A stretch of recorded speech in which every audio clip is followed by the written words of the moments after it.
सत्सङ्गत्वे निस्सङ्गत्वं निस्सङ्गत्वे निर्मोहत्वं निर्मोहत्वे निश्चलतत्वं निश्चलतत्वे जीवन्मुक्तिः पुनरपि जननं पुनरपि मरणं पुनरपि जननी जठरे शयनम् इह संसारे बहुदुस्तारे कृपया पारे पाहि मुरा. சாத்தியத்தை சொல்லும்போது லட்சண தோஷத்தை சொல்றார். அது இங்க எப்படி வைக்கிறது? அதுக்கு சாத்திய பட்சத்துல அவ்வியாப்தி அதிவியாப்தின்னு சொன்னா என்ன அர்த்தம் வச்சுக்காங்க? அதை நான் கொஞ்சம் விவரமா சொல்றேன். சாதாரணமா அவங்க எல்லாருக்கும் தெரியும், லட்சணத்துல ஏதாவது தோஷம் சொல்லணும்னு சொன்னா அவ்வியாப்தி அதிவியாப்தி அசம்பவம் அப்படிங்கிற தோஷம் சொல்லுவாங்க. இதுக்கு இது லட்சணம் அப்படின்னு சொன்னா அது லட்சணம் சரியில்லைன்னு சொல்றதுக்கு 3 காரணங்களை சொல்லலாம். இந்த மாதிரி இது அவ்வியாப்தி இருக்கு, இந்த இடத்துல அதிவியாப்தி வருது, அசம்பவம் வரவே வராது, அதனால லட்சத்திலே இல்லை, அதனால இது லட்சணம் ஆகாது அப்படின்னு சொல்றதுக்கு வேண்டிய தூஷணங்கள் அது. இந்த தூஷணங்கள் இருந்தால் அது லட்சணம் இல்லைங்கிறது, சரியான லட்சணம் இல்லைங்கிறது கண்டுபிடிக்கலாம். அதே மாதிரி அனுமானத்துல சொல்லும் போது சொல்றதுக்கு ஹேத்வாபாசம்னு 5 தோஷங்கள் சொல்லியிருக்காரு. அனுமானத்துல ஏதாவது தோஷம் சொல்லணும்னு சொன்னா எல்லா தோஷத்தையும் அந்த ஹேத்து தலையில கட்டிட வேண்டியது. அத மீமாம்சக்காரர் எப்படி பிரித்து வச்சுருக்காங்கன்னா, அனுமான பிரயோகத்துல பக்ஷம் சாத்தியம் ஹேது திருஷ்டாந்தம் அப்படின்னு 4 இருக்குங்க. அதுல பக்ஷ தோஷங்கள்னு சிலது, சாத்தியத்துடைய தோஷங்கள்னு சிலது, ஹேத்து தோஷங்கள்னு சிலது, திருஷ்டாந்த தோஷங்கள்னு சிலது, இப்படியாக பிரிச்சு எல்லாமே சேர்த்து இந்த தோஷங்கள்ல ஏதாவது ஒரு தோஷத்தை எடுத்து சொல்லலாம். அனுமானத்துல எந்த தோஷமும் இல்லாமல் இருக்கணும் அனுமானம், அப்பதான் அது சித்தமான அனுமானம்னு சொல்லலாம். ஆனா இது மீமாம்சக்காரருடைய வழி.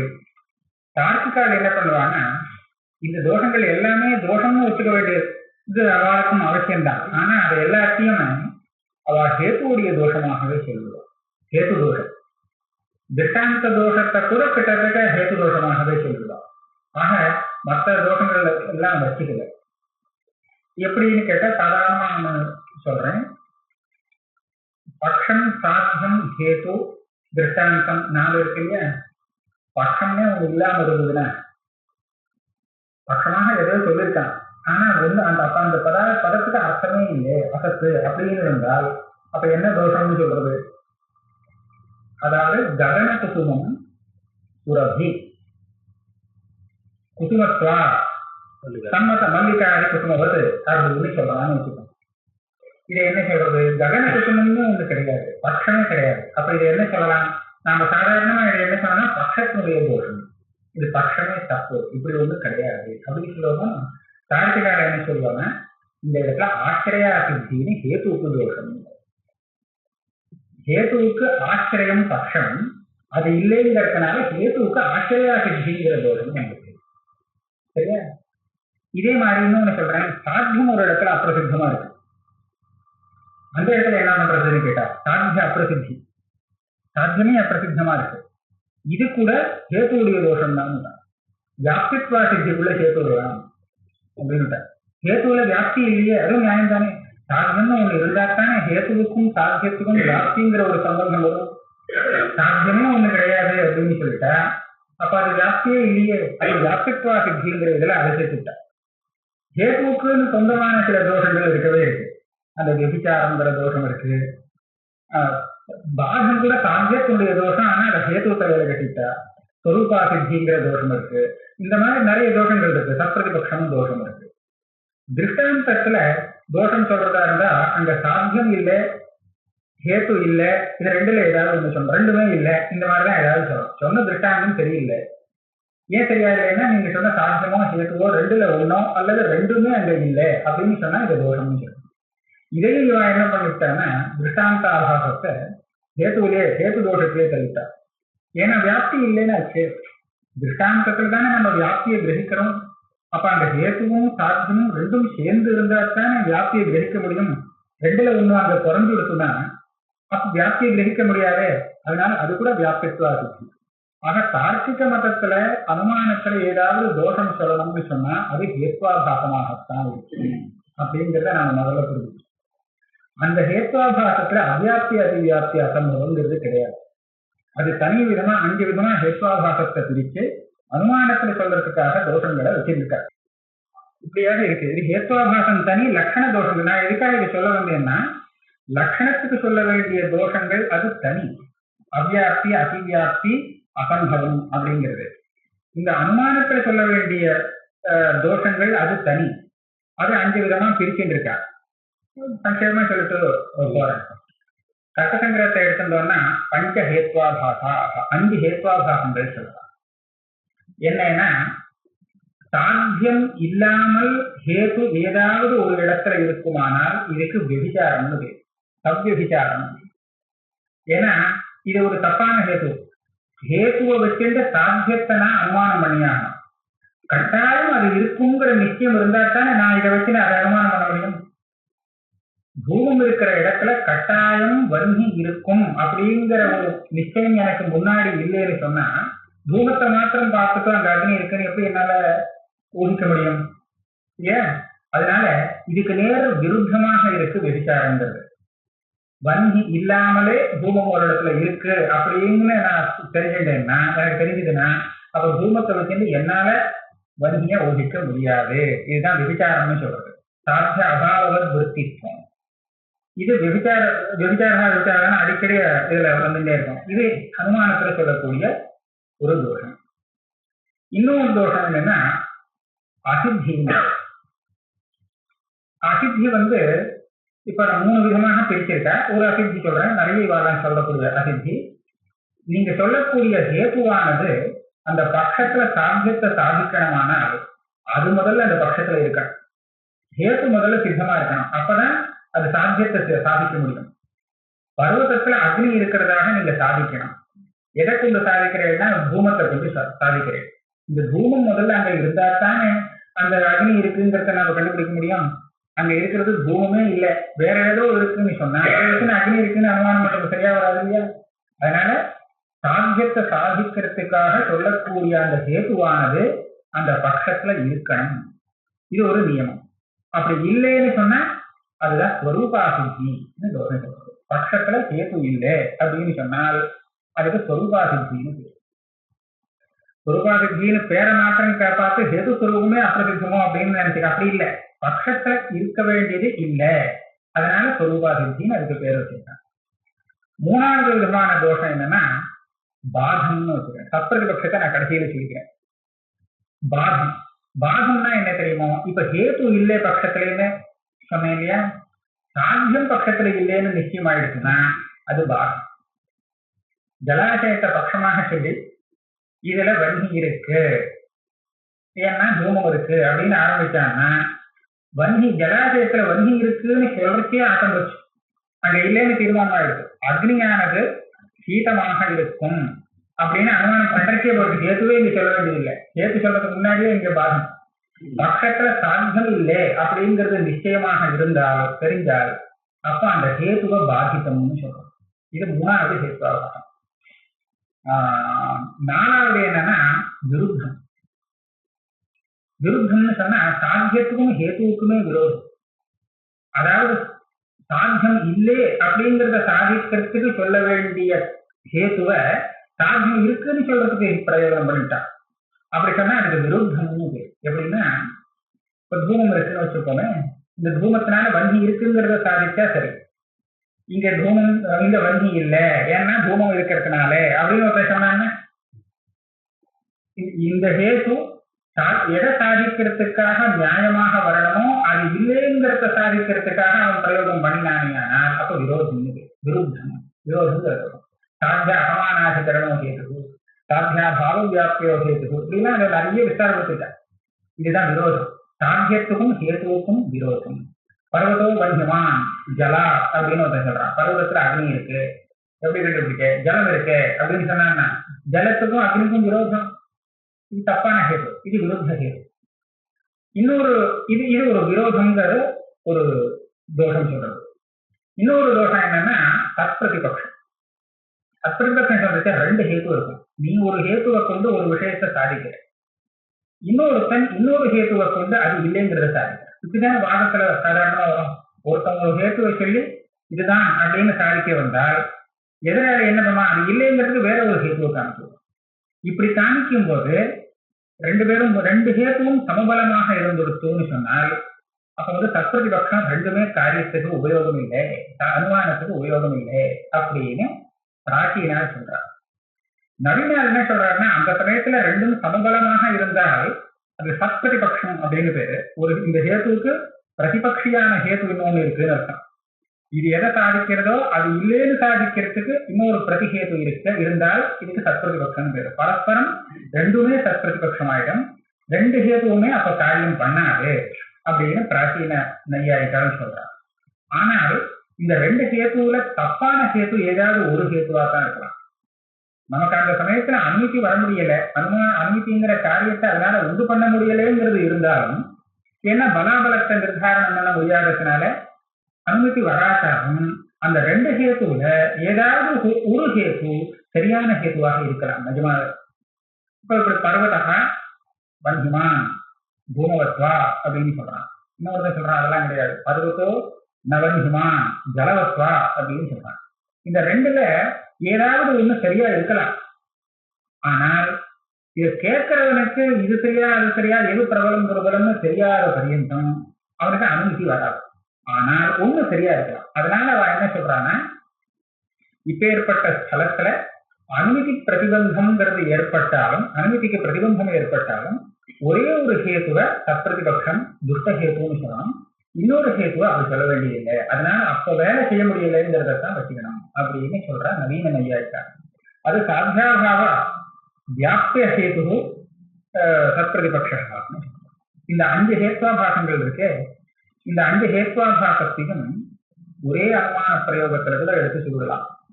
சில இடத்துல வரும், ஒரு அனுமானத்துல ஒரே ஒரு தோஷம் தான் சொல்லணுங்கிற அவசியமே இல்லை.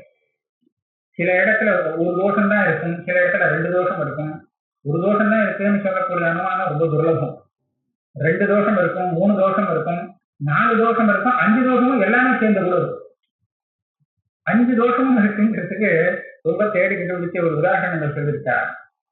வாயு கந்தவான் ஸ்னேகா அப்படின்னு ஒரு சொல்றான். வாயுல கந்தம் இருக்கு, ஏன்னா ஸ்னேகம்ங்கிற குணம் இருக்கு. நிஜமா பார்த்தா கந்தங்கிறது பிருத்திவியுடைய குணம், ஸ்னேகம்ங்கிறது ஜலத்தினுடைய குணம், வேற எங்கேயும் இல்லாத குணம் இது. இவன் என்ன சொல்றான்னா, வாயுல கந்தம் இருக்குன்னு சாதிக்கிறதுக்கு ஹேதுவாக ஸ்னேகம் இருக்கு அப்படின்னு காமிக்கிறான். இந்த அனுமான பிரயோகத்தை எல்லா தோஷமுமே இருக்குன்னு சொல்றான்.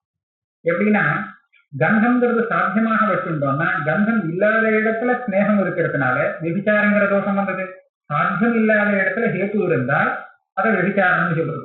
ஜலத்துல ஸ்னேகம் இருக்கு கந்தம் இல்லாத இடத்துல, அதனால விபிச்சாரங்கிற தோஷம் இருக்கு. அடுத்தது பாதங்கிற தோஷமும் இருக்கு. ஏன்னா வாயுல கந்தம் கிடையாது, பக்கத்துல சாத்தியம் இல்லைங்கிறதுனால அங்க பாதங்கிற தோஷமும் இருக்கு. மூணாவது சத்பிரதிபக்ஷ தோஷம் சொல்லலாம். இங்க சத்பிரதிபக்ஷம்னா வாயுல கந்தம் இல்லைன்னு சொல்றதுக்கு ஹேத்து இருக்கு. வாயுல கந்தம் இல்லைன்னு சொல்றதுக்கு என்ன காரணம் சொல்லலாம், வாயுத்துவமே சொல்லலாம், ஏன்னா பிருத்திவி பின்னத்துவம் சொல்லலாம். இந்த மாதிரி பல ஹேத்துக்கள் இருக்கு. பிருத்திவியில தானே கந்தம் இருக்கும், பிருத்திவி இல்லாததுனால இதுல கந்தம் இருக்காது அப்படின்னு சொல்லலாம். ஆக சத்பிரதிபக்ஷ தோஷம் இருக்கு. அதே சமயத்துல ஸ்னேகாங்கிற இந்த ஹேத்து, ஸ்னேகங்கிற ஹேத்து பக்கத்துல இல்லாததுனால அசித்திங்கிற தோஷம் இருக்கு. அதே சமயத்துல இந்த கந்தமும் ஸ்னேகமும் ஒரு இடத்துல சேராது, அதனால விரோதங்கிற தோஷமும் இருக்கு, விருத்த தோஷமும் இருக்கு. கந்தமும் ஸ்னேகம் ஒரு இடத்துல சமானாதிகரணம் ஆகலையே, அதனால விருத்த எல்லா தோஷமும் இருக்கு. இந்த மாதிரி ஒரு அனுமானத்துல அங்க இருக்கிற எத்தனை தோஷம் பார்த்துட்டே இருக்கணும், என்ன தோஷம் சொல்லலாம்னு, எது கிடைக்குதோ உடனே எடுத்துக்கிட்டுலாம். அந்த மாதிரி பஞ்ச ஹேத்வாபாசம்னு சொல்லிட்டா. ஆனா தார்க்கிகால் என்ன பண்ணிட்டாங்கன்னா எல்லாத்தையும் ஹேத்துக்களை எடுத்துட்டா. இங்க என்ன தோஷம் வந்தாலும் எல்லாம் நீ சொன்ன ஹேத்துடைய தோஷம் அப்படின்னு சொல்லிவிட்டார், ஹேத்வாபாசம்.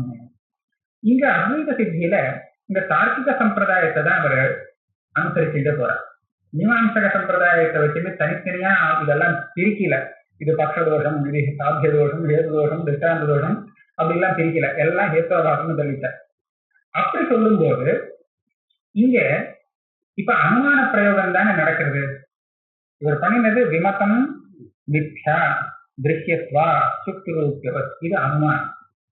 இப்ப அனுமானத்துல சொல்ல வேண்டிய தோஷங்களைத்தான் இங்க சொல்லணும். லட்சண தோஷங்கள்லாம் சொல்லிட்டு சொன்னாங்கன்னால் அது வாதத்தினுடைய நியமத்துக்கு விரும்பும். நையாயிக்காக இந்த வாதம் எப்படி பண்ணணுங்கிறது அது சில நியமங்கள்லாம் சொல்லியிருக்காரு. அதை நிகிரகஸ்தானம்லாம் வரக்கூடாது, இந்த ஹேத்வாபாசங்கள்லாம் சொல்லக்கூடாது, ஏதாவது தப்பானபடி அவன் சொன்னதை தூஷிக்க கூடாது, நிறைய இதுகள் சொல்லியிருக்காரு. அபரியன யோஜ்ய உபே என்னப்பா, ஒருத்தன் தப்பான ஹேத்துவ பிரயோகம் பண்ணிட்டான், அதை இவன் புரிஞ்சுன்னுட்டான், ஆனா ஏதோ ஒரு காரணத்தினால அதை எடுத்து சொல்லாம விட்டான்னா இவனுக்கு அப்புறம் பேசுறதுக்கு அதிகாரம் இல்லை. நிரனுயோஜ்ய அனுயோகா அப்படின்னு சொல்லுவாங்க. அவன் சரியாதான் சொல்லியிருக்கான், ஆனா இவன் தப்பா படிச்சு தப்பா சொல்லிருக்கியேன்னு சொல்லிட்டான்னா அப்ப இவனுக்கு பேசுறதுக்கு அதிகாரம் இல்லை. அந்த சபையில 2 பேர் வாதத்துக்கு இறங்கினான்னா அவ 2 பேரும் எப்படி பேசணும், எந்த மாதிரி எல்லாம் பேசினால் அவளுக்கு அதிகாரம் இல்லை என்று போய் சொல்லுவா அப்படிங்கறதுக்காக நிறைய நியமங்கள் சொல்லி வச்சிருக்காங்க. அப்படி பார்க்கும்போது அங்க அவ்வியாப்தி அதிவியாப்தி இப்படி ஏதாவது சொல்லிட்டான்னா சாத்தியத்துல இவனை எழுந்து போய் சொல்ல வேண்டியதான். ஏன்னா லட்சணத்துல சொல்ல வேண்டிய தோஷங்கள்லாம் இங்க சொல்றான், இங்க சாத்தியத்துல சொல்லிட்டு இருக்கான் அனுமானத்துல. இது தப்பான ஒரு இது. ஆனால் இங்க நியாயாமிரதக்காரர் ஆரம்பத்திலிருந்து எல்லா லட்சணத்திலையும் அவ்வியாப்தி அதிவியாப்தி அவ்வாறு சொல்லிட்டே இருக்கார். இதை தவிர ஹேத்து தோஷங்கள் எல்லாமும் சொல்லிட்டு இருக்கார். இதுல இதுக்கு முன்னாடி சொன்ன விஷயங்கள் எல்லாம் நமக்கு ஒன்றும் கஷ்டம் இல்லை, ரெண்டையுமே சமன்வயம் பண்ண முடியுன்றது. இப்போ ஏன்னா இங்க இந்த பிரதம மித்யாத்வம் தித்திய மித்யாத்வம் எல்லாம் வந்தது. இந்த பிரதம மித்யாத்வத்தை நாம லட்சணமாகவும் வச்சுக்கலாம். மித்யாவுக்கு என்ன லட்சணம், மித்யானா என்ன, சதசத்து லட்சணத்துவம் மித்யா லட்சணம், இது சரிதான். அது தனியா ஒரு இதா வச்சுட்டு அப்படி சொன்னால் இந்த அவ்வியாப்தி வருது ஏதோ அதிவியாப்தி வருது அப்படிங்கிற தோஷத்தை தனியா சொல்லிக்கலாம். அனுமான பிரயோகம் பண்றச்ச இதோ விசாரம் வந்தது அங்க எப்படி அது அந்த தோஷத்தை தனியா வச்சுன்னு பிரிச்சுட்டு போயிடலாம். ஆனா இந்த திருத்திய மித்யாத்வத்துல மாடிந்தது. இங்க என்ன சொல்லிட்டார் அவர், அந்த ஞான நிவர்த்தியத்துவம் மித்யாத்வம் அப்படின்னு சொன்னால் கடாது அவ்வியாப்தி அதீத கடாது அவ்வியாப்தி. இது என்ன ஆரம்பிச்சார், விமதம் மித்யா திருஷ்யத்வா, விமதம் மித்யாத்வம் ஞான நிவர்த்தியத்துவம், விமதம் ஞான நிவர்த்தியம் திருஷ்யத்வா. அதாவது இந்த பிரபஞ்சமானது தத்துவஞானத்தினால நிவர்த்தி அடையக்கூடியது, ஏன்னா திருஷ்யமாக இருக்கிறதுனாலே அப்படின்னு சொன்னார். இப்படி சொல்லும் போது இந்த அனுமானத்துக்கு வேண்டிய தோஷத்தை சொல்லாமல் இதுல அவ்வியாப்தியும் சொல்லிட்டாரு. அந்த இதுல அவ்வியாப்தின்னு இங்க லட்சண பக்கத்தை வச்சுன்னு சரி பண்ணலாமா அப்படின்னு பார்த்தா அது முடியாது. அவ்வியாப்திங்கிற தோஷம் எப்ப வரும், லட்சியத்துல அந்த லட்சணம் இல்லைன்னு சொன்னாங்க வரும் இல்லையா.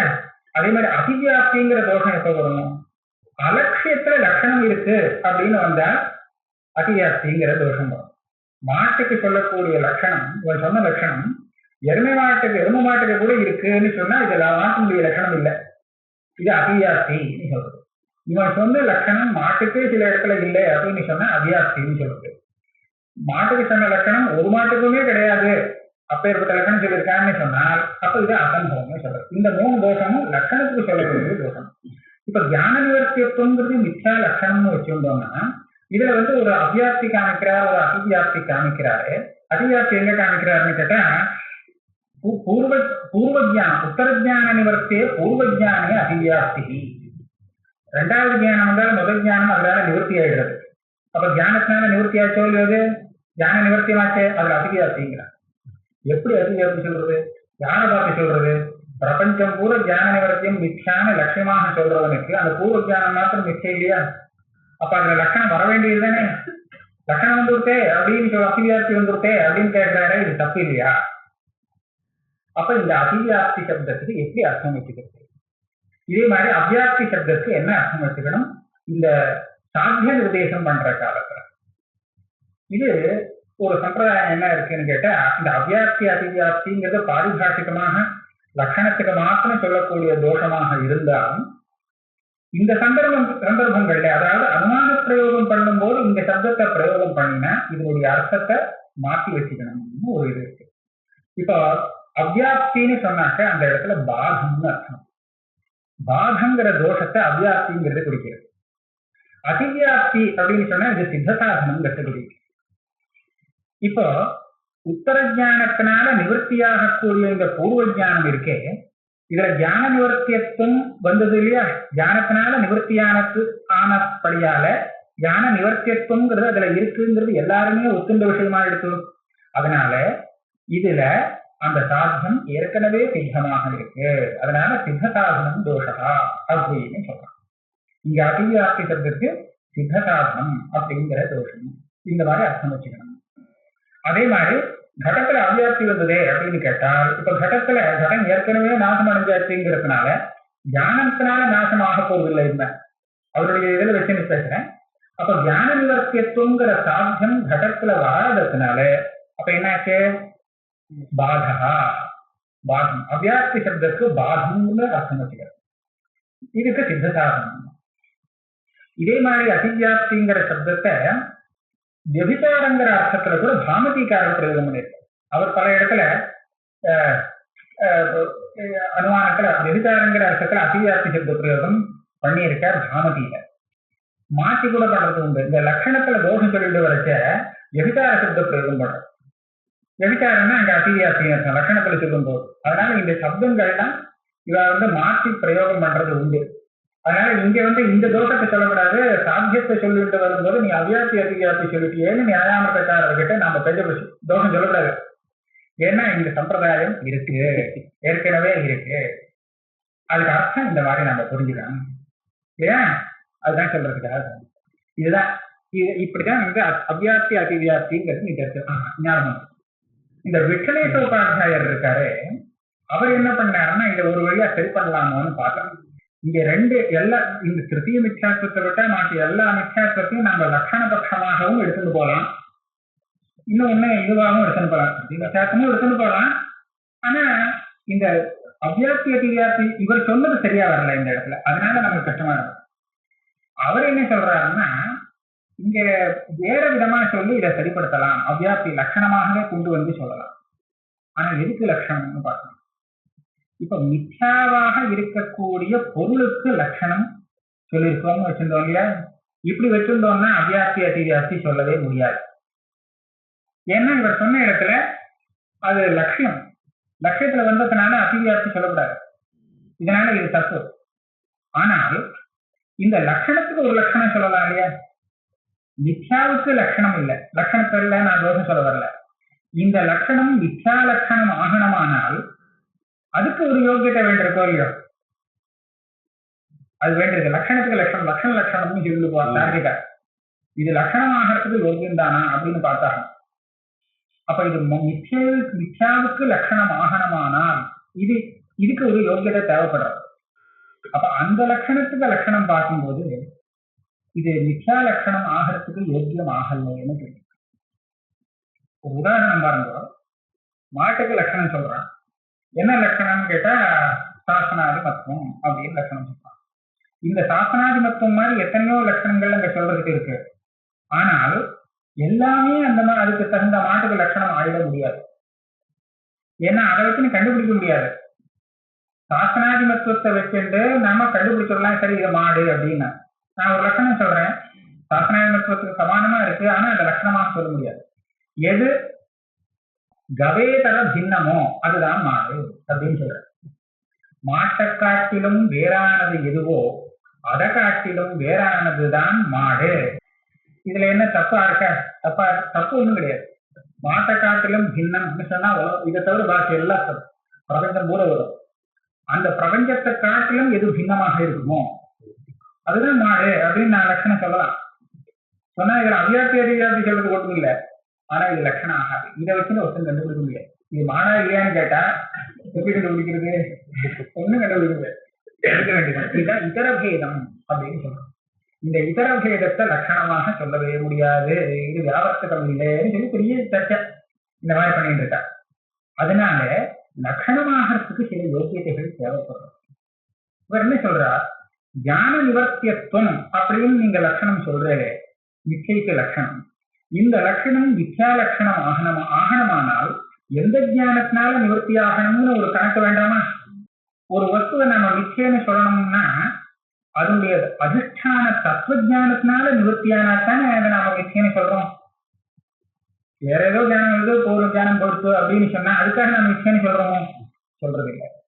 இப்ப பூர்வ ஜானம் உத்தர ஜானம் வந்தவரனே பொறுத்து அப்படிங்கிற காரணத்தினால பூர்வ ஜானத்தை மித்தியன்னு யாராவது லோகத்துல சொல்லுவாரோ? சொல்ல மாட்டான். இந்த ஞான நிவர்த்தியத்துவம் இருக்கே, இது மித்யா லட்சணம் இல்லை. எந்த ஞான நிவர்த்தியம்? உத்தர ஞான நிவர்த்தியத்துவம் இருக்கு. எப்போ ஒரு வஸ்துவை நாம மித்யன்னு சொல்லலாம்னு சொன்னா, அந்த வஸ்து தெரியறதுக்கு காரணமாக இருந்த அஜானத்தை நிவர்த்தி பண்ணக்கூடிய தத்துவஜானம் வந்து அது நிவர்த்தி ஆயிருக்கணும். அப்படியானால் அந்த ஞான நிவர்த்தியத்துவம் இருக்கு, இதைத்தான் மித்யாக்க லட்சணமாக சொல்றதுக்கு யோக்கியமான லட்சணம் இதுதான், சரியான லட்சணம் இது.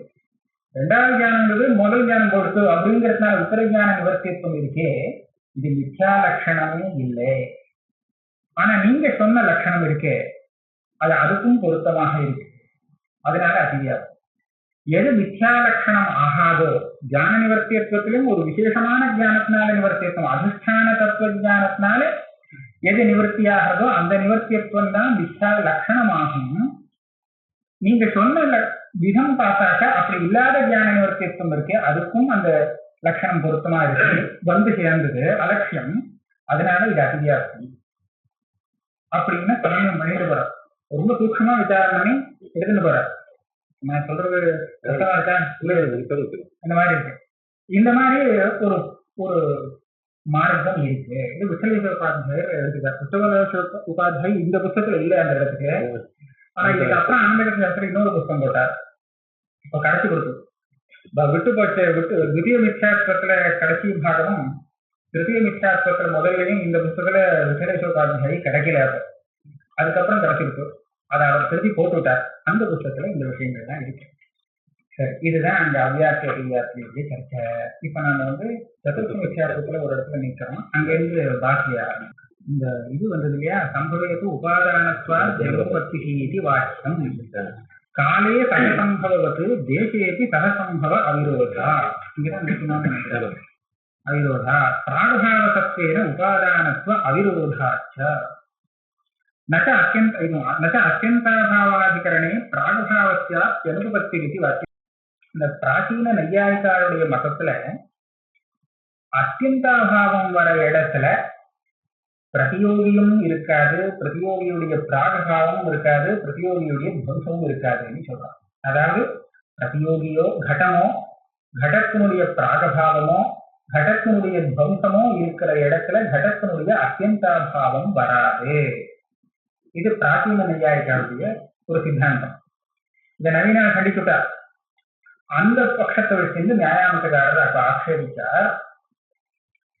நீங்க வந்து அத்தியந்தாபாவம் இருக்குன்னு சொல்றேன், கடம் இருக்கிற இடத்துல இல்லை அப்படின்னு தைக்காலிக நிஷேதம். அப்படியானால் அதை நான் உபாதானம்னே சொல்ல முடியாது அப்படின்னு நான் கேட்டேன். நீங்க என்ன சொல்றீங்கன்னா அத்தியந்தாபாவம் தான் இருந்துட்டு போட்டோம், பிராகபாவம் இருக்கோ இல்லையோ அதை வச்சுன்னு உபாதானம்னு சொல்லலாம். அத்தியந்தாபாவம் இருந்தா ஏன் உபாதானம் ஆகாதுன்னு கேட்டால், இப்ப அத்தியந்தாபாவத்தை சொன்னா கடத்தில் கபாலத்திலையும் கடத்தினுடைய அத்தியந்தாபாவம் இருக்கு, தந்துவிலையும் கடம் இல்லை, வேற எங்கேயுமே கடம் இல்லை. இப்ப கடாத்தியந்தாபாவங்கிறது எல்லாத்துக்குமே பொதுவாக இருக்கும் போது எந்த ஒரு விசேஷத்தை கொண்டு நீ கபாலம்தான் கடத்தை உண்டு பண்றது, தந்து உண்டு பண்ணாது, தந்துதான் பதத்தை உண்டு பண்ணும், கபாலம் பதத்தை உண்டு பண்ணாது அப்படிங்கிற விவஸ்தையை நீ எதை வச்சு பண்ணுவ இல்லையா? அத்தியந்தாபாவம் எதுல இருக்கோ அது உபாதானம் ஆகாது அப்படின்னு கேட்டார். இவர் என்ன சொன்னார், அத்தியந்தாபாவம் இருந்தா இருந்துட்டு போட்டான், எதுல அந்த வஸ்துவனுடைய பிராகபாவம் இருக்கோ அதுதான் அந்த வஸ்துவுக்கு உபாதானம். இப்படி பார்க்கும்போது கடத்தினுடைய பிராகபாவம் கபாலத்துல இருக்கு, ஆனா தந்துவில இல்லை. இதான் இது ரெண்டுக்கும் விசேஷம். கபாலத்திலிருந்து கடம் உண்டாகிறது, தந்துவிலிருந்து கடம் உண்டாகிறது அப்படின்னு இவர் சொன்னார். உடனே அவர் சொன்னார், அத்தியந்தாபாவம் இருக்கு பிராகபாவமும் இருக்குன்னு சொல்றீங்க, இது எப்படி சரியா வரும்? கடத்தினுடைய அத்தியந்தாபாவம் கடத்தினுடைய பிராகபாவம் விரோதியாச்சே, ஒரு இடத்துல இருக்காது அது அப்படின்னு கேட்டார். அதுக்குதான் இப்ப பதில் சொல்றார். நச்ச அத்தியந்தாபாவாதிகரணே பிராகபாவஸ்யாபி அனுபவத்தி இது வாக்கியம். காலே வியபிச்சாரா என்ன சொல்ல வந்த? அத்தியந்தாபாவம் இருந்தால் அங்க பிராகபாவம் இருக்காது அப்படின்னு சொல்றீங்க. ஒரே காலத்துல கடத்தினுடைய பிராகபாவமும் இருக்கு, அத்தியந்தாபாவமும் இருக்கு. இதுதான் இவருடைய இது. காலத்துல இருக்கா இல்லையா? இருக்கு. இல்லைன்னு சொன்னா பிராகபாவத்துக்கு இடமே இல்லைன்னு ஆயிடும். ஏன்னா அத்தியந்தாபாவங்கிறது எல்லா காலத்திலும் இருக்கக்கூடிய ஒரு அபாவம் இல்லையா? அது இல்லாத காலம் கிடையாது. அத்தியந்தாபாவம் நித்தியமானதுனால அது இல்லாத காலமே கிடையாது. அப்ப அத்தியந்தாபாவம் இருக்கிற காலத்துல பிராகபாவம் இருக்காதுன்னு சொன்னா அப்ப பிராகபாவம் இல்லவே இல்லாம போதும். அது இருக்கிறதுக்கு ஏது வேற காலம் கிடையாது. அத்தியந்தாபாவம் இல்லாத ஒரு காலம் பிராகபாவத்துக்கு எங்கேயாவது கொண்டு வர முடியுமா? ஏன்னா எல்லா காலத்தையும் அத்தியந்தாபாவம் இருந்துட்டே. அதனால அத்தியந்தாபாவத்துக்கு பிராகபாவம் பிரதியோகியாகிறதுன்னு பிராச்சீன நையாயிகள் சொல்றாங்க. அதாவது கடத்தினுடைய பிராகபாவம் இருக்கிற இடத்துல கடத்தினுடைய அத்தியந்தாபாவம் வராது. இது பொதுவாக எடுத்துட்டால் இவர் என்ன சொல்றார்? இப்படி நீ பொதுவாக சொல்லாது. ஏன்னா ஒரு காலத்துல கடத்தினுடைய பிராகபாவமும் இருக்கு, அத்தியந்தாபாவமும் இருக்கு. காலங்கிறது ஒண்ணு இல்லையா? நீங்க எந்த காலத்தை எடுத்துட்டாலும் தேசம் வேணும்னா பின்ன பின்னமா வச்சுக்கலாம். ஆனா காலத்தை எடுத்துக்கும் போது எல்லா காலத்தையும் அத்தியந்தாபாவம் இருக்கு. அத்தியந்தாபாவம் இருக்கிற சமயத்துல பிராகபாவம் இருக்காதுன்னு சொன்னால் அப்ப பிராகபாவம் எப்ப இருக்கும்? இல்லாத போது. அதனால இப்படி பொதுவாக சொல்லாது. அத்தியந்தாபாவம் இருந்தாலும் பிராகபாவம் இருக்காதுன்னு கிடையாது. அந்த நியமம் தப்புன்னு தான். காலே விபிச்சாரா, காலத்துல அத்தியந்தாபாவமும் இருக்கு, பிராகபாவமும் இருக்கு. ஆனா இதுக்கு மேல என்ன கேட்பான்னு கேட்டா, ஒரே காலத்துல ரெண்டும் இருக்கு, ஆனால் தேசம் பின்னமாக இருக்கு. அதே காலத்துல பிராகபாவம்ங்கிறது கபாலத்துல இருக்கு, கடத்தினுடைய பிராகபாவம். கடத்தினுடைய அத்தியந்தாபாவம்ங்கிறது தந்துல இருக்கு, மற்ற இடத்துல இருக்கு, வேற ஒரு இடத்துல இருக்கு. ஒரே காலத்துல இருக்கலாம், ஆனா இடம் மாறி இருக்கலாம். விருத்தமாக இருந்ததுன்னு சொன்னா அது ரெண்டும் ஒரே இடத்துல இருக்குதுன்னு சொல்றதுதான் தப்பு.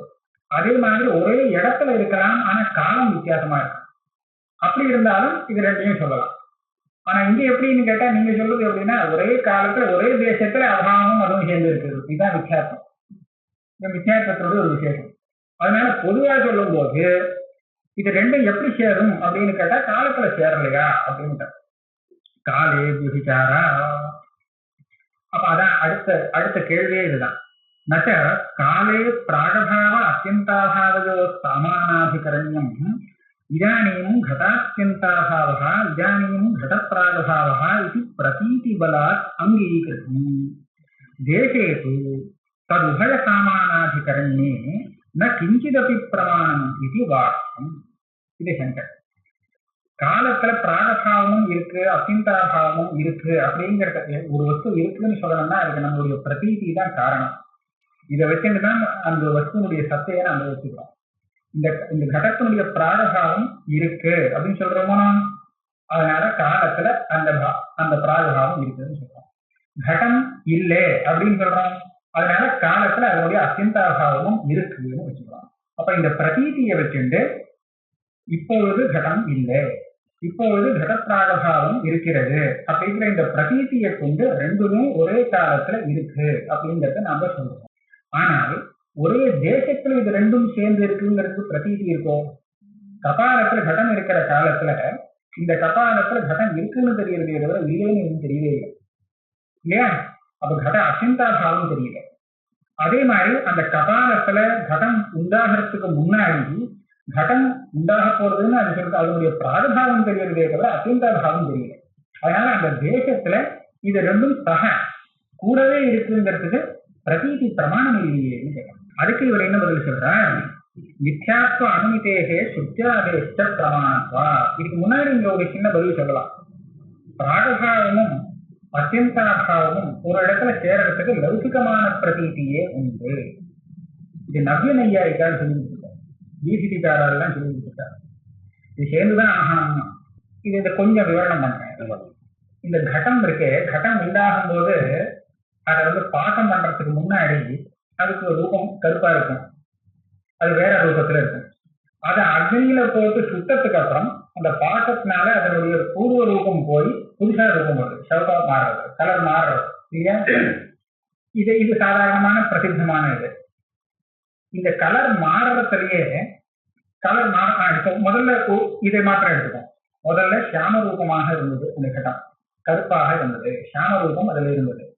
இப்ப சித்தத்துக்கு அப்புறம் சியாம ரூபம் இல்லை இல்லையா, ரத்த ரூபம் வந்ததுன்னு சொல்றோம்.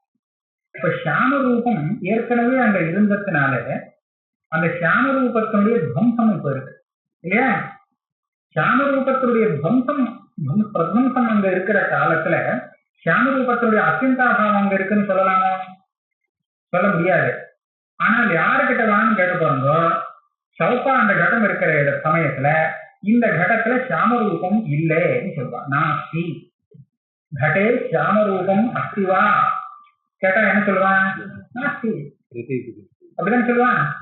சுட்ட கடத்தை கொண்டு காமிச்சு இதுல கருப்பு இருக்கா பாரு அப்படின்னு சொன்னாக்கா இல்ல அதான் சொல்லுவான். இல்லைட்டு அது அத்தியந்தாபாவம்னு அர்த்தம். அத்தியந்தாபாவம் இருக்க துவம்சமும் இருக்கு. ஏற்கனவே சியாம ரூபம் இருந்தது, அது இப்ப நாசத்தை அடைஞ்சு போச்சு அப்படின்னு சொல்லுவான். அப்ப என்னாச்சு? துவம்சமும் அங்க இருக்கு, அத்தியந்தாபாவமும் சேர்றது. ஒரே கடத்துல அந்த சியாம ரூபத்தினுடைய அத்தியந்தாபாவமும் அந்த சியாம ரூபத்தினுடைய பிரத்வம்சாபாவமும் ரெண்டு அபாவமும் சேர்றது. இதுக்கு மேல நம்ம கேள்வி கேட்டுக்கலாம். அப்படி இல்லை, ரெண்டு சேர்றதுன்னு சொல்லத்தாரு. அந்த பிரத்வம்சத்தை தான் இவன் நாஸ்திங்கிற சப்தத்தினால சொல்றான். அங்க அத்தியந்தாபாவம் கிடையாது, அங்க இருக்கிறத பிரத்வம்சம் ஒண்ணுதான். அந்த துவம்சத்தையே இவன் நாஸ்தின்னு இவன் பேசிக்கிறான். சப்தத்தை நம்ம மாற்றி மாற்றி பிரயோகம் பண்ணுவோம் ஏன்? சப்தத்துக்குன்னு ஒரு அர்த்தம் இருக்கும், ஆனா அதே சப்தத்தை அதே அர்த்தத்துக்கு மாத்திரம் பிரயோகம் பண்றதுன்னு இல்லை. ஒரு இடத்துல கங்கான்னு சொல்லி தீரத்தை சொல்லிட்டு இருக்கோம், கங்காயான் கோஷகா அப்படின்னு. அதனால அதுக்கு நமக்கு சாமர்த்தியம் இருக்கு. ஆஹா, அங்க நாஸ்தின்னு அவன் சொல்றது பிரத்வம்சாபாவத்தை தான், அத்தியந்தாபாவத்தை இல்லை. அங்க இருக்கிற அபாவம் பிரத்வம்சம் ஒண்ணுதான், அதையே அவன் நாஸ்தின்னு சப்தத்தினால பேசிவிடுறான் அப்படின்னு சொன்னான். அப்ப அவர் என்ன பண்ணினா, நீ இங்க வேணும்னா இப்படி தப்பிச்சுக்கலாம், ஆனா நான் வேற ஒரு இடம் காமிக்கிறேன் பாரு, அங்க உன்னால தப்பிக்கவே முடியாது. இது பஞ்சரங்கின்னு ஒரு இடம் இருக்கு. அதாவது கலர் மாறி மாறி மாறி மாறி வந்துட்டே இருக்காங்க. முதல்ல கருப்பா இருந்தது ஒண்ணு, ஒரு வஸ்துன்னு வச்சுப்போம். அப்புறம் பாக்கத்தினால அந்த கடனே எடுத்துக்கணும்னு அவசியம் இல்லை, வேற ஏதாவது பழங்களை இந்த மாதிரி எது வேணாலும் எடுத்துக்கலாம். முதல்ல ஒரு வஸ்து கருப்பாக இருந்தது, அதுக்கப்புறம் அது பாக்கத்தினால சாம ரூபம் போய் திருப்பியும் ரத்த ரூபம் வந்தது, அதுக்கப்புறம் அந்த ரத்த ரூபம் போய் சாம ரூபம் திரும்பி வந்தது. சரியா? இந்த மாதிரி வச்சுப்போம். அதுக்கப்புறம் திருப்பியும் ரத்த ரூபம் வந்தது, அதுக்கப்புறம் சாம ரூபம். 5 கலர்கள் மாறி மாறி வந்துட்டு இருக்கு. இப்ப ஏற்பட்ட ஒரு இதை எடுத்துக்கிறோம். இப்ப இந்த மத்திய ரத்தத்தால முதல் நடுப்புற ஒரு வர்ணம் எடுத்துட்டு இருக்கோம். நம்ம எப்படி இருக்கோம்? கருப்பு சவப்பு கருப்பு சவப்பு கருப்புன்னு எடுத்துட்டு இருக்கோமா? அப்ப நடுப்புற இருக்கிறது கருப்பு. அது கருப்பாக இருக்கிற காலத்துல அந்த அந்த வஸ்துவில ஏற்கனவே இருந்த கருப்பு ரூபத்தினுடைய துவம்சம் இருக்கு. ஏன்னா இதே வஸ்துவில ஏற்கனவே அந்த கருப்பு இருந்தது, அது நாசத்தை அடைஞ்சிருக்கு, அதனால பிரத்வம்சாபாவம் இருக்கு. அதே சமயத்துல இதுக்கப்புறம் மறுபடியும் இன்னொரு கருப்பு ரூபம் அப்புறம் 5வதாக வரப்போறது, அதனுடைய பிராகபாவமும் அங்க இருக்கு. ரெண்டும் இருக்கு அந்த இடத்துல, கருப்பு ரூபமும் இருக்கு. இதை பாருங்க, கருப்பு ரூபம் இருக்கு, இப்போ கருப்பா இருக்கிறதுனால ஒரு கருப்பனுடைய துவம்சம் இருக்கு, ஒரு கருப்பனுடைய பிராகபாவம் இருக்கு. இப்ப நீ என்ன சொல்லுவ? கருப்பு அங்க இல்ல என்ன சொல்லுவியோ? சொல்ல முடியாது. கருப்பு இருக்கே இல்லையா? கருப்பு இல்லை அப்படின்னு சொல்ல முடியுமா? சொல்ல முடியாது. இல்லைன்னு சொல்லக்கூடிய பிரதீதிக்கு அந்த கருப்பு ரூபத்தினுடைய துவம்சமோ அல்லது கருப்பு ரூபத்தினுடைய பிராகபாவமோ விஷயமாக இருந்தால், அதாவது இவன் அந்த கருப்பு ரூபத்தினுடைய பிராகபாவத்தையே இல்லை நாஸ்திங்கிற சப்தத்தினால சொல்றவனாக இருந்தால், இப்ப சொல்லணுமே இந்த கருப்பா இருக்கிற சமயத்துல சாமரூபம் நாஸ்தி, ஏன்னா சாமரூப துவம்சம் பாட்டுக்கு இருக்கு, சாமரூப அப்புறமா வரக்கூடிய சாமரூபத்தினுடைய பிராகபாவமும் இருக்கு, நாஸ்தின்னு சொல்றது இல்லையே. அதனால இவன் நாஸ்தின்னு சொல்லக்கூடியது அத்தியந்த அபாவத்தை தான். இப்ப அந்த மத்திய ரூபம் இருக்கிற காலத்துல அங்க இல்லாத அபாவம் அத்தியந்த அபாவம் ஒண்ணுதான்.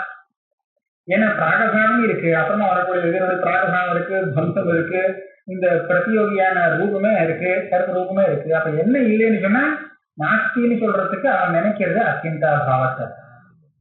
இப்படி பார்க்கும்போது என்ன ஆகுது? இந்த துவம்சமோ பிராகபாவமோ நாஸ்திங்கிற பிரதீதிக்கு விஷயம் ஆகிறது இல்லை, இந்த விவகாரத்துக்கு விஷயம் ஆகிறது இல்லை. அதனால சாமரூபம் போன உடனே ரத்தமா இருக்கக்கூடிய அந்த கடத்துல சாமரூபம் நாஸ்திங்கிற பிரதீதி உலகத்துல எல்லாருக்கும் இருக்கிறதுனால இந்த பிரதீதிக்கு விஷயம் அத்தியந்தாபாவம்ங்கிறத ஒத்துக்கணும். அப்படியானால் அத்தியந்தாபாவமும் அதே இடத்துல இருக்கு, அந்த ரூபத்தினுடைய துவம்சமும் அங்க இருக்கு, அதே மாதிரி பிராகபாவமும் இருக்கு. அதனால பிராகபாவம் அத்தியந்தாபாவம் இது ரெண்டும் ஒரே இடத்துல ஒரே சமயத்துல சம்பவிக்கலாம், ஒன்றும் சிரமம் கிடையாது அப்படின்னு நவீனாரெல்லாம் சொல்லியிருக்காரு. நவ்யதா இருக்கு. இந்த உபபத்திக்கு வேற பதில் இல்லை அவகிட்ட. இந்த உபபத்திக்கு பதில் சொல்லணுமா? அதனால அதை ஒத்துன்னு இருக்கா. அதை சொல்லலாம். இவர் தீதியிலேருந்து எடுத்திருக்காரு. கங்கேஸ்வரோபாத்தியாயரும் நவீனர் தான். ஆனா இந்த விஷயம் என்ன, அதனுடைய வியாக்கியானமான தீதியில ரகுநாத சிரோமணி சொல்லியிருக்காரு. அதை சொல்லலாம். ஆனா இவர் எப்படியா இருந்தாலும் ஒரு பிரமாணத்தை கொண்டுதானே இது ரெண்டும் சேர்றதுன்னு சொல்லலாம். பிரமாணம் இல்லாமல் ரெண்டும் ஒரு இடத்துல இருக்கலாம்னு எப்படி சொல்ல முடியும்? அதனால சித்திக்காரர் வேற விதமா சமாதானம் சொல்ற. மித்யாத்வானுமிதேகே ஸ்ருத்ய ஆதேஷ்ட பிரமாணத்வா, ஸ்ருதேஷ்ட பிரமாணத்வா. ஆதிபத கிராஹியம் இங்க ஒண்ணும் இல்லை. அதனால ஸ்ருதேஷ்ட பிரமாணத்வாங்கிற பாடம் சரியான பாடம். இந்த மித்யாத்வானுமானம் இருக்கே, இந்த அனுமான பிரமாணமே அங்க ரெண்டும் சேர்றதுங்கிறதுக்கு பிரமாணம். அனுமான பிரமாணத்துல அவ்வளவு பிராதானியம் கொடுக்க முடியாது, இது தப்பா கூட இருக்கலாமே அப்படின்னு சொன்னால் ஸ்ருதேகே பிரமாணத்வா, ஸ்ருதி பிரமாணமா, ஸ்ருதியை மூலமாக கொண்டு இருக்கிறதுனால இந்த அனுமானத்துக்கும் பலம் உண்டு. இல்லைன்னா அனுமானத்துக்கு ஒன்றும் பலம் இல்லை, ஸ்ருதிக்கு தான் பலம். பூரா பாரம் போல ஸ்ருதி தலையில இருக்கு. அதுக்கு அதை மூலமா கொண்டு பிரவர்த்திச்சதுனால இந்த அனுமானத்துக்கு ஒரு கௌரவம். ஸ்ருதேஷ்ட பிரமாணத்வா. ஸ்ருதி என்ன சொல்றது? அந்த வஸ்துவும் இருக்குங்கிறது, வஸ்துவனுடைய அபாவம் இருக்குன்னு சொல்றது. அதனால இருக்கு, நம்மளால ஒன்றும் சொல்ல முடியாது. சரி, அப்ப சொன்னா அது ஸ்ருதி சொல்லிருக்குங்கிறதுக்காக ஒத்துக்க முடியுமா? அதுவும் இருக்கு, அது இல்லை, அது இருக்கு இல்லை, ரெண்டும் விருத்தம் ஒரு இடத்துல எப்படி சேர முடியும் அப்படி சொல்றேன். விஷமசத்தாகையோகோ பாவாபாவையோகோ அவிரோதா பூர்வம் உபபாதிதா. துதிய மித்யாத்வத்துல இந்த கேள்வி கேட்டாச்சு, அதுக்கு நான் பதில் சொல்லிட்டேன். பாவம் அபாவம், பிரதியோகி அதனுடைய அபாவம், இது ரெண்டும் ஒரு இடத்துல சேர்றதுன்னு சொன்னா அதுல ரெண்டுக்கும் சத்தைய விஷமமாக வச்சுக்க வேண்டியது. நம்ம 3 சத்தை வச்சுட்டு இருக்கோம். பிராட்டிபாரிக சத்தே, வியாவகாரிக சத்தே, பாரமார்த்திக சத்தேன்னு. இந்த சத்தையில வித்தியாசம் இருந்திருக்குன்னா அந்த பிரதியோகியும் அபாவமும் ஒரு இடத்துல சேரலாம். சாதாரண சுத்தியில ரூபியம் இல்லை அப்படின்னு சொல்றோம், பிராத்திபாசிகமாக ரூபியம் இருக்கு, இருந்துருக்கிறதுக்கே இல்லை அப்படின்னு சொல்லும்போது ரூபியங்கிறது பிராத்திபாசிகமாக இருக்கு, ரூபியம் இல்லைன்னு அபாவம் இருக்கு, அந்த அபாவங்கிறது வியாவகாரிகமாக இருக்கு. அதனால இது ரெண்டுக்கும் விரோதம் இல்லை. அதே மாதிரி இங்கே சொல்லலாமே, இந்த வியாவகாரிகமான பிரபஞ்சம் வியாவகாரிகமாகத்தான் இருக்கு, அதனுடைய அபாவங்கிறது பாரமார்த்திகமாக இருக்கு. இது ஒரு பட்சம் சொன்னார் இல்லையா, இந்த மாதிரி ஏற்கனவே சொன்ன மாதிரி வச்சுக்கணும்.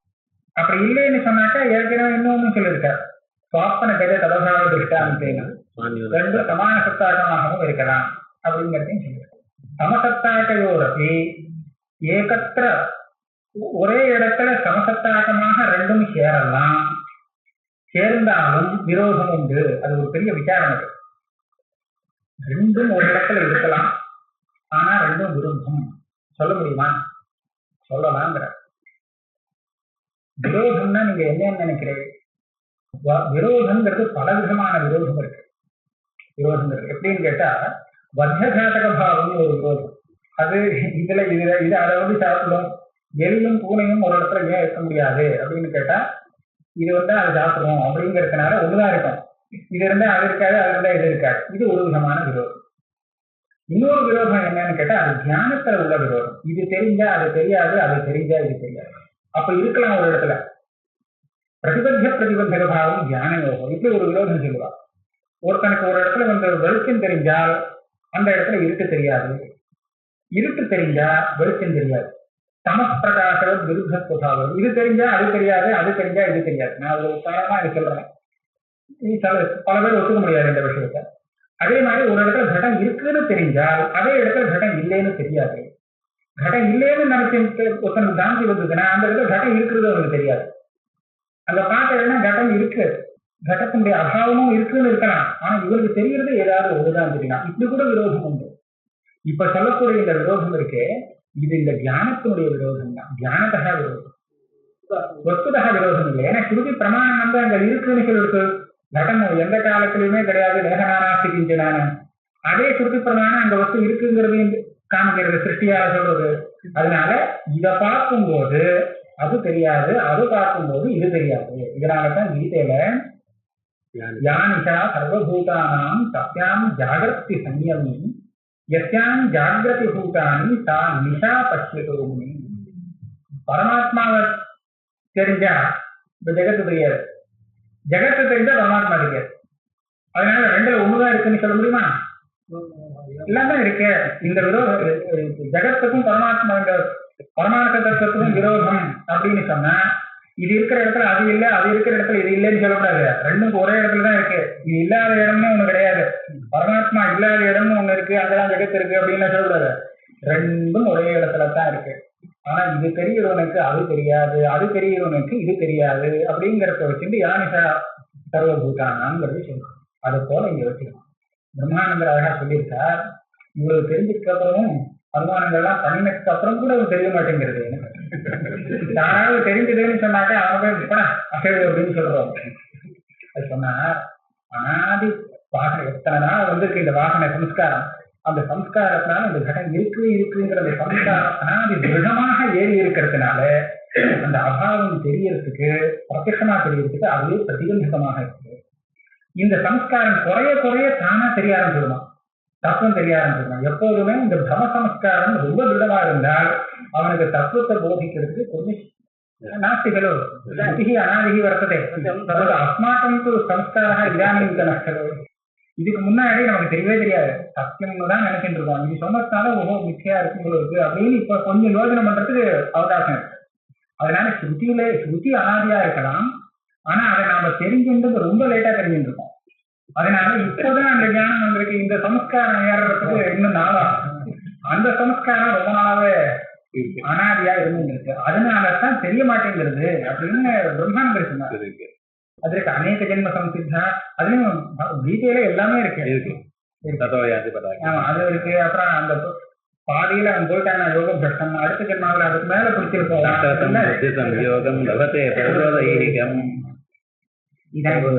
இவர் என்ன கேட்கிற, நமக்கு பழைய சம்ஸ்காரம் இருந்தாதான் அதை திடமாக பிடிச்சிக்க முடியுதுன்னு சொன்னா, இதுவரையில் பார்த்தாலும் புதுசா ஒரு வஸ்துவை இப்ப நிர்மாணம் பண்றான், அந்த வஸ்துவை பார்த்த உடனே நாம நம்புறோமா இல்லையா? திடமா நம்புறோம். ஆமா, பழைய சம்ஸ்காரங்கள்லாம் இங்க ஒண்ணும் இல்லையே, எப்படி இதை நம்ப முடியாது? அதே போல ஸ்ருதி சொல்லி கொடுத்த புதுசா இப்ப சொல்லிக் கொடுத்த விஷயத்தையும் நாம ஏன் திடமா நம்ப முடியுதுன்னு கேட்கிறான். நான் அதுக்கு என்ன பதில் சொல்றேன்னா, அந்த புது விஷயத்தை பார்க்கிறோமே, இது இருக்க முடியாதுங்கிற மாதிரி விருத்தமான சம்ஸ்காரம் நமக்கு ஒண்ணும் இல்லை. ஆனா ஸ்ருதி சொல்லி கொடுக்கக்கூடிய விஷயத்துக்கு நேர விருத்தமா இருக்கக்கூடிய சம்ஸ்காரம் அனாதியாக நம்ம கூட வந்துட்டே இருக்கு. அதனாலதான் ஸ்ருதி சொல்லி கொடுக்கறத நம்ப முடியல. இந்த வஸ்துக்கு அந்த மாதிரி பாதகம் எதுவும் இல்லாததுனால சரி புதுசா ஒரு வஸ்து வந்துருக்கு அப்படின்னு சொல்லி நம்ப முடியாது.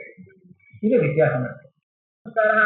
நிச்சயமா வரும் அந்த மாதிரி சம்ஸ்காரம். ஆனா அந்த சம்ஸ்காரம் எதுக்கு நம்ம எங்க கொண்டு போய் நம்ம விடும் அப்படிங்கிறதுதான் விஷயம். இந்த மாதிரி யாராவது கலைச்சு விட்டுட்டாங்கன்னா நம்ம என்ன ஆகும்னு கேட்டா, நமக்குதான் ஆத்மஹானி, சுவார்த்தஹானி.